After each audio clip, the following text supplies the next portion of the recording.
Good morning. Ngasigi akhoi sagun se numit ki card ki message ape nahi miner se ko sagun se numit aham badda number ko number 25 lere aduga kaladana hangapan machu gumba kai gumba dumai shina bi be ai ko ado chak thong bada su hadi yellow machu gi pot ama kai ama hai tare ko hadi injang da oi taraga su yellow mairin hairasine ko machet ama khatanga da mai taraga hadi leiraga di leitraga na machu gumba ketang bench of hai tare ko ketang khak maming gi oina dumai na ha pa yai ko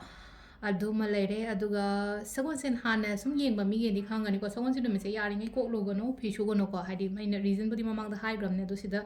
amo explain taw lere ga diam sangani ko video se aduduna hadi yaringai avoid taw hadi kok tumbaga phishu ba khot pa sugum ba mayam se ko ado card ki message ani minara se aduga timing so ipe yenga se ko ngasi gi na timing of haba kai lege hai bado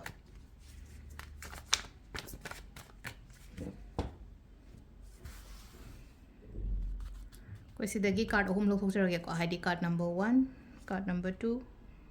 card number 3 ko ahamba ani shuba ahum suba ko ahamba se khansira ani shuba khansira natraga ahum suba khansira hapdo ko first card ki sida lai se ko sida kitang paisang shagi kai gi hai tare ko katang kenu oi budu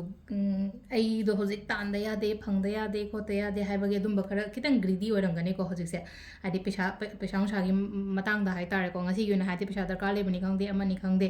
amaina gumba main lei bodo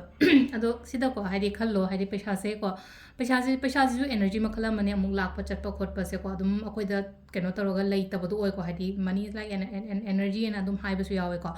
ado hai di chat pa lak pa khot pa se hai di adum tungaga da leita ya de hai ba leite ba gesho adu duna kemta khanbi gano hai di paisa sa adum savings ngam gani ko ngam ba budi ko hai di kitang do su tung gani ko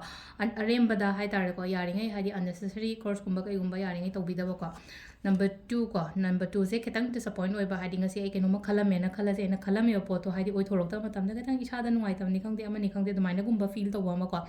adu na traga so hamra nga sa gi hai di si se ya gi dre adu taraga di si ya da ni na hai di som na kan da chat pa yai ko lambi se hai di sida aya da ba sida ke to we hanjan ni to hai di oi rom se da hai di lambi se phatte na khala ya phatta ba lambi se ja to shor pudi yet lom se phajana set na nge level se yet lom du sa pe yengo ba hai di better akani atopa direction gumba hai tara ko dumai taraga number 3 ko number 3 sina amu silai se ko hai di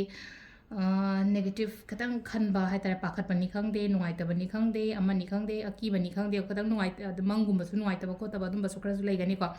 ado khanjan gano yam ka hai na adi khanjan ba matam da ko hai di aina khanba matam da kamai toge hai phata ba sum khalla le raga di ko hai di phata ba do aina akhoi gi life ta manifest toraga lak pa do dumai na oina oi ko adu duna hai di katang adumai na khalak pa matam da ko kok tai in thok ko ai khan ba ya de ko si gi pot se si wa khan je khan ba ya de ko ina ko ado sisina khoi gi card ki message lai re timing sai pe haijra yo timing se ki pung manga ga minute ra te te na pung taru ka minute funi pan phawm le re de mapan ga min yang khai dei na